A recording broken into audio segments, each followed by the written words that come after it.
Hello everyone, कैसे हैं आप सभी। आशा करती हूँ अच्छे होंगे और खूब मन लगा पढ़ाई कर रहे होंगे। तो आप लोगों ने पीजीटी की परीक्षा दे ली और आप लोगों ने पेपर का स्तर भी देख लिया कि किस स्तर का पेपर आ रहा है। मैंने भी बहुत सारे अपडेट देखे, अलग अलग विषयों में देखे। कहीं ये कहा जा रहा है कि पेपर बहुत आसान आए थे, तो कहीं ये कहा जा रहा है पेपर बहुत कठिन आया था। देखिए क्या है कि जैसा भी पेपर आया था, अभी तो आपने एक परीक्षा दे दी जो सामने था, लेकिन अभी एक परीक्षा और देना है टीजीटी की। तो इसीलिए जो टीजीटी का फॉर्म भरे हैं, मेरे ख्याल से सभी लोग भरे होंगे, तो सावधान हो जाइए। क्योंकि अगर पेपर आपको कठिन लगा, पेपर का स्तर कठिन लगा, तो मान के चलिए कि जब पीजीटी में ये हाल है, तो टीजीटी का स्तर कितना ऊपर होगा। क्योंकि उसमें डायरेक्ट भर्ती है, इसमें तो एक ये भी है कि ये पहला स्टेप है, दूसरा में आपको इंटरव्यू है।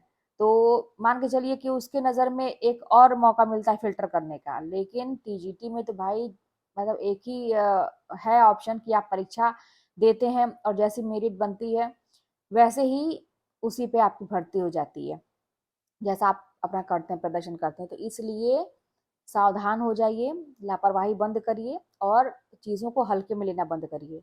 मैं शुरू से कहती हूँ कि जो ये सोचेगा ना कि कोई भी एक किताब लेके रखे हैं, पढ़ रहे हैं, या किताबें आपके पास हैं, ऊपर-ऊपर पढ़ ले रहे हैं, या कोई 8-10 साल के पेपर हैं, उसी को हम 10 बार सॉल्व कर लिए हैं, सारे मतलब उसके आंसर आ रहे हैं, हम जब भी हल करते हैं वही सारे क्वेश्चन हमारे आँखों के सामने आते हैं, तो मेरा सही हो जाता है। तो मन में ये हो गया कि हाँ, मेरी तैयारी बड़ी अच्छी है।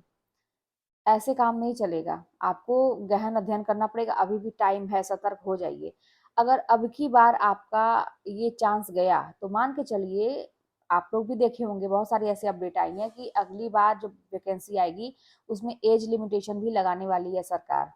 और ऊपर से जीके, जीएस, ये सब तमाम तरह की जो समस्याएं हैं, वो सब भी आ जाएंगे पेपर में। तो एक मौका है कि आप अपने विषय में अच्छे से तैयारी करके आप जो है पेपर निकाल सकते हैं। तो इसीलिए सावधान हो जाइए टीजीटी वालों, आपके सामने एक सुनहरा अवसर आ रहा है। और जिन्होंने पीजीटी का पेपर दे दिया है, तो उनको टेंशन लेने की जरूरत नहीं है कि पीजीटी का पेपर खराब हो गया है तो अब उसकी वजह से अगला भी खराब हो जाए। जो हुआ वो छोड़ दीजिए, उसके लिए आप कुछ नहीं कर सकते। अब बस वेट करिए रिजल्ट का। और मैं एक चीज़ बता दूं, आप लोगों को भी पता है कि जैसा कि आप लोग कह रहे हैं कि मेरिट में जैसे आप लोग किसी ने पूछा कि 88 नंबर है मेरा, तो क्या इसमें चांसेस है क्या होने के। और भी बहुत सारे ऐसे प्रश्न मेरे पास आ रहे हैं मेरिट के विषय में।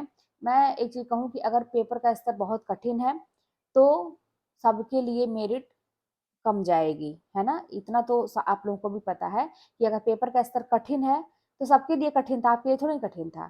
तो मेरिट कम जाएगी। अगर पेपर आसान आता है तो मेरिट हाई जाती है, क्योंकि भाई सबके लिए जो अच्छे से पढ़ लिया है वो सब कर डालेगा। तो इसलिए इसमें आप बहुत चिंतित मत होइए कि मेरा तो इतना ही सही है, मेरा तो इतना ही सही होगा कि नहीं। इसी तरह मेरे साथ भी हुआ था जब टीजीटी का था ना पेपर। तो इतना कठिन पेपर था कि यही मुझे भी लगता था कि हमेशा तो 100 के ऊपर होता था सबका, तो मेरा तो इतना ही सही है, मेरा तो होगा ही नहीं। लेकिन मेरिट इतनी कम चली गई, क्योंकि पेपर अगर कठिन है तो सबके लिए कठिन है। तो आप इसकी चिंता मत करिए। अगर आपकी तैयारी अच्छी थी, आपने अटेम्प्ट किए हैं, क्वेश्चन जितना संभव हो सका है आपने किए हैं, तो 100% चांस है कि आपका होगा। मेरिट भी नीचे गिरती है अगर पेपर कठिन आता है तो आप लोग ये सब चिंता छोड़ के, अब आपके हाथ में ये सब नहीं है, जो आपके हाथ में है वो करिए। अब टीजीटी में एकदम भिड़ जाइए, क्योंकि स्तर आपने देख लिया। अगर पीजीटी हाथ से निकल गया तो कम से कम टीजीटी हाथ में आ जाए। एक जगह घुसने की जरूरत है ना। फिर जब घुसेंगे तो आपको पता ही है कि अभी 8वां वेतन आयोग लगने वाला है, आप लोगों की तनख्वाह जो है खुद ही लाखों के ऊपर से शुरू होगी। तो एकदम जीवन बदल जाएगा, है ना, और सारी चीजें बदल जाएंगी। तो इसलिए जी जान लगा के पढ़िए। और कोई किसी के, मैं जैसे कह रहे हैं ना कि इसमें शादियों का सीजन है, इस समय बहुत सारे जगह पे निमंत्रण आए होंगे, पूजा पाठ का भी है, लगन है, जो भी आप मतलब चल रहा है ना, ये सब होते रहेंगे बाद में। कोई बुरा मानता है, मानने दीजिए। आपकी बहुत खास फ्रेंड की शादी है, बहुत ऐसे लोगों की शादी है, अवॉइड करिए जाने के लिए।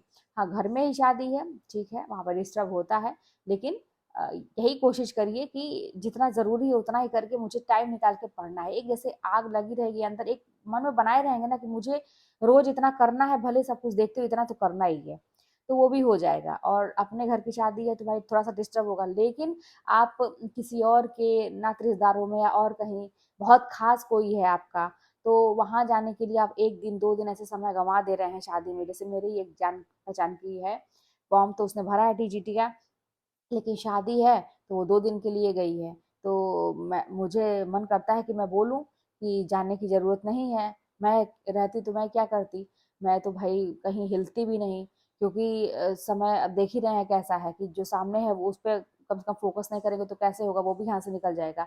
और भाई कोई बुरा मानेगा तो मानता रहे, पता होना चाहिए कि अगले की ज़िंदगी की बात है, और हमें भी अपने मन पे कंट्रोल रखना चाहिए कि नहीं करना है तो नहीं करना है। तो इसलिए आप लोग समझदारी से काम करिए, टीजीटी है सामने, सावधान हो जाइए, अच्छे से प्रिपरेशन करिए, दोनों में से कोई एक तो निकाल ही लीजिए, और अगर भगवान चाहेंगे आपकी तैयारी अच्छी है तो दोनों निकल जाएगा, इसमें कोई आपको चिंता करने की बात नहीं है। पेपर कठिन था मानती हूँ, लेकिन इसके लिए आप चिंता मत करिए, सबके लिए कठिन था। तो चलिए फिर मिलते हैं नेक्स्ट वीडियो में, और कोई बात होगी तो कमेंट के माध्यम से बताइएगा, चैनल पर सब्सक्राइब करके शेयर करिएगा। मिलते हैं नेक्स्ट वीडियो में।